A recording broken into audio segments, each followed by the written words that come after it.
बिस्मिल्लाहिर्रहमानिर्रहीम, अस्सलामु अलैकुम रहमतुल्लाहि व बरकातुहू। उम्मीद है तमाम अहबाब खैरियत से होंगे। मेरा अल्लाह आप सब पर अपनी रहमतों का, बरकतों का नुज़ूल फरमाए, आमीन या रब्बल आलमीन। सूरज ग्रहण के बहुत सारे वज़ाइफ मैं आपको बता चुका हूँ। तो कुछ वज़ाइफ थोड़े लंबे भी हैं, कुछ अमाल उसमें लंबे भी हैं, और वो उसी हिसाब से हैं, क्योंकि मसनून तरीका यही है सूरज ग्रहण में कि जब सूरज ग्रहण शुरू हो तो उस वक़्त से उसके ख़त्म होने तक इस्तिग़फ़ार में, दुआ में, नमाज में इंसान जुड़ा रहे, अल्लाह रब्बुल इज़्ज़त से जुड़ा रहे। लेकिन अगर कोई मुख्तसर करना चाहे तो उसके लिए भी आज का वजीफ़ा उनके लिए भी हाजिर है। अगर आप ये वजीफ़ा करेंगे तो आपको इससे भी बहुत सारे फ़वाइद हासिल हो जाएंगे, बहुत सारी चीज़ें आपको इससे हासिल हो जाएंगी इंशाअल्लाह ताला। वो वजीफ़ा किस लिए है? आपकी तमाम तर ज़रूरियात के लिए, हाजात के लिए, जो भी आप चाहते हैं उसको आपने मांग लेना है। ये वजीफ़ा करने के बाद अपने हर जायज़ काम और जायज़ हाजत, जायज़ ज़रूरत के लिए आपने ये अमल करना है। चलिए अमल देख लीजिए कौन सा है, क्या क्या पढ़ना है, किस तरह पढ़ना है, मुकम्मल समझ लीजिए, फिर इसको पढ़िए, इंशाअल्लाह ताला ज़रूर फ़ायदा होगा। बावुज़ू हो जाइए, 2 रकत 4 रकत आप नमाज कुसूफ़ अदा कीजिए। कोशिश करें क़याम लंबा हो, रुकू लंबे हों, सुजूद लंबे हों, मसनून यही है। उसके बाद आपने वहीं पर बैठे हुए, क़िबला रुखी ही बैठे हुए, पाक जगह पर ज़ाहिर आपने नमाज पढ़ी है, जगह भी पाक होगी, लिबास भी, और आप भी बावुज़ू होंगे। फिर आप वहीं पर बैठे हुए आपने क़िबला रुख बैठे हुए एक तस्बीह दुरूद शरीफ की पढ़नी है। दुरूद शरीफ आप कोई भी पढ़ सकते हैं, मुख्तसर भी पढ़ सकते हैं, दुरूद इब्राहिमी भी पढ़ सकते हैं। दुरूद शरीफ की एक तस्बीह पढ़ लीजिए। अगर एक तस्बीह आप नहीं मुकम्मल पढ़ सकते तो फिर आप 41 मरतबा दुरूद शरीफ पढ़ लीजिए। उसके बाद आपने एक तस्बीह सुबहानल्लाहि व बिहम्दिही सुबहानल्लाहिल अज़ीम, सुबहानल्लाहि व बिहम्दिही सुबहानल्लाहिल अज़ीम, इन कलिमात की पढ़नी है।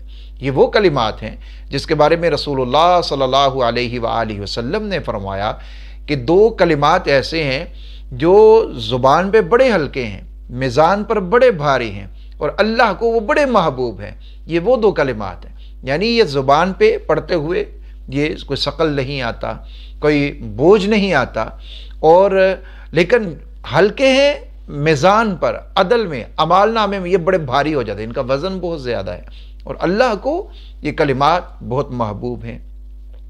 एक तस्बीह इन कलिमात की पढ़ लीजिए, सुबहानल्लाहि व बिहम्दिही सुबहानल्लाहिल अज़ीम, एक तस्बीह इन कलिमात की। और एक तस्बीह आप इस्तिग़फ़ार कौन सा पढ़ना है? अस्तग़फ़िरुल्लाहल्लज़ी ला इलाहा इल्ला हुवल हय्युल क़य्यूम व अतूबु इलैहि, अस्तग़फ़िरुल्लाहल्लज़ी ला इलाहा इल्ला हुवल हय्युल क़य्यूम व अतूबु इलैहि। ये तस्बीह एक आपने इस इस्तिग़फ़ार की पढ़नी है। अगर आपको ज़ुबानी याद नहीं तो आप नेट से देख लें, आपको मिल जाएगा।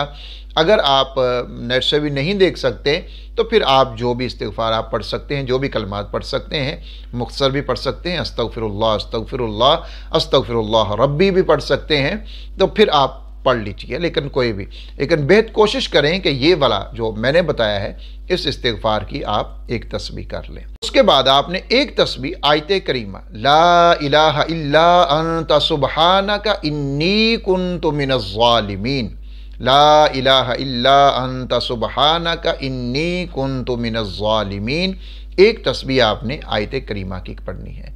उसके बाद फिर आप जितना स्टार्ट में आपने दुरूद शरीफ पढ़ा था उतना ही आप आखिर में फिर पढ़ लें। अगर पूरी तस्बीह शुरू में की थी तो फिर आखिर में भी पूरी पढ़ लें। अगर 41 मरतबा शुरू में पढ़ा था तो आखिर में भी 41 मरतबा पढ़ लें। यह अमल आपने मुकम्मल कर लिया। अब आप वहीं पर बैठे हुए अपने खालिक व मालिक से जो चाहे मांग लीजिए, जो ज़रूरत है, जो हाजत है आपकी, उसको मांग लीजिए। इंशाअल्लाह ताला मेरा अल्लाह अपनी हिकमत और आपके दुनिया और आखिरत के फ़ायदे के एतबार से मेरा अल्लाह आपको ज़रूर अता करेगा। जो भी जायज़ हाजत होगी, जो भी जायज़ ज़रूरत होगी, वो आपकी ज़रूर पूरी हो जाएगी। ऐसी ख़वातीन जिनके जो पाकी में नहीं हैं वो भी इस अमल को कर सकती हैं, लेकिन वो नमाज नहीं अदा करेंगी, वैसे वज़ू करके क़िबला रुख पाक जगह पर बैठ जाएं और ये जो बाकी तस्बीहात हैं इन तस्बीहात को वो कर सकती हैं। और आगे भी शेयर कीजिएगा ताकि दूसरे लोग भी इससे फ़ायदा उठा सकें। अपना ख्याल रखिएगा, दुआ में याद रखिएगा। अल्लाह हाफ़िज़ नासिर।